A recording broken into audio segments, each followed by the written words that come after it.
Hi here, Finss here. I hope you're having a happy Halloween if you are celebrating Halloween. And I'm back here on my channel talking about Strictly 2025. The last couple of weeks of the recent eliminations, I haven't talked about all the news, who I think is still in running to win, and what I think about the following week of Halloween. Yeah, the news that Tess and Claudia will be leaving after this series came as a bit of a shock. I'm not going to lie, it was a bit out of the blue. Um, I don't think they were fired or anything. I do believe it was their decision. I think they agreed on it a year after the end of last series. They agreed this series would be their last. I just would thought you would announce something like that at the start of the series. Um, so the timing was a bit off. But I wish them best of luck. I hope we get a good replacement for next year. Let's quickly catch up and talk about the couples that have already been eliminated that I haven't mentioned that have been eliminated. Chris and Nadia. Did feel bad. Chris got eliminated in week 4 because he was getting better, but it was a little bit too late. I mean, the Zowser wasn't too bad, but on lifts, but the actual Zowser itself, Nadia's going to get benched next year. Let's be honest. We won't see a dance with a celeb until 2027. Sadly, I was sad that Stefan had to withdraw. Not the way you. It's a shame that's not the way to go. So I was sad that Stefan and Diane would go, even though I do think they probably would have been eliminated the following week or maybe the week after. I'm sad Jimmy and Lauren got eliminated in with the up against Amber and Nikita. I mean, who thought that would happen? I did feel bad for Jimmy as well because he was also improving as well, and he was actually not that bad. I think just unfortunate to be up against Amber in the dance off. Mind you, the 10 that are remaining now is the 10 I predicted before the series properly started. So, yeah, I think we do have a good 10 still left.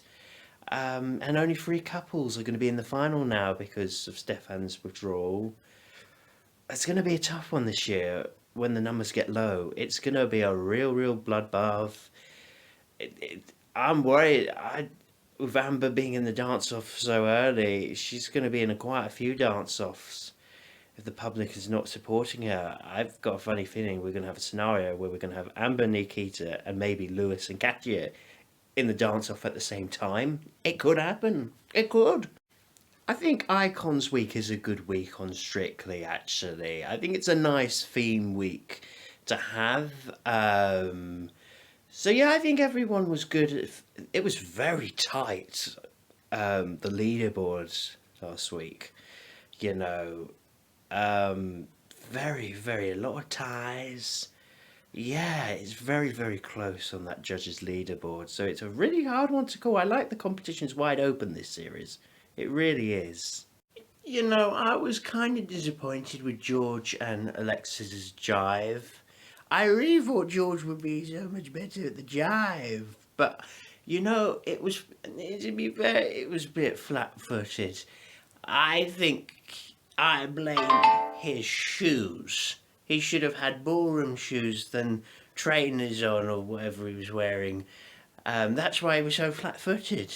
But to be fair, he's bottom of the judge leaderboard with a good score of 27 and still got an 8 from Anton. So, I mean, the problem was it was just so tight on the leaderboard. Oh gosh, watching that results show was quite tense, leaving George and Alexis to the end. But I knew his fan base was going to get behind him, and it's very clear to see Amber and Nikita in the dance-off, and George and Alexis avoided the dance-off. Really shows how the public are voting, actually. Of course, we are gearing up for Halloween week. I've seen the songs they're going to perform. I'm a bit disappointed there's not a few more Halloween classics. I know the producers don't want to keep repeating the same Halloween songs every year, but they could have done the Monster Mash this year. Like, when was the last time they did the Monster Mash? I know last year they did the Addams Family and the Time Warp, so you can't repeat them again this year. But I would have liked a bit more Halloween classic songs this year on the lineup, but I am looking forward to Halloween because it's just a fun week. I don't really like the VTs; they're a bit childish in that, but the theme and the studio and the sets and the props and the costumes, I'm looking forward to what everybody's going to wear and walk down the stairs in. Anyway, what do you think of Strictly so far of 2025? Comment down below in the comment section below. Like and subscribe this video. I'll be back for more content very soon. Until then, goodbye, people. Goodbye.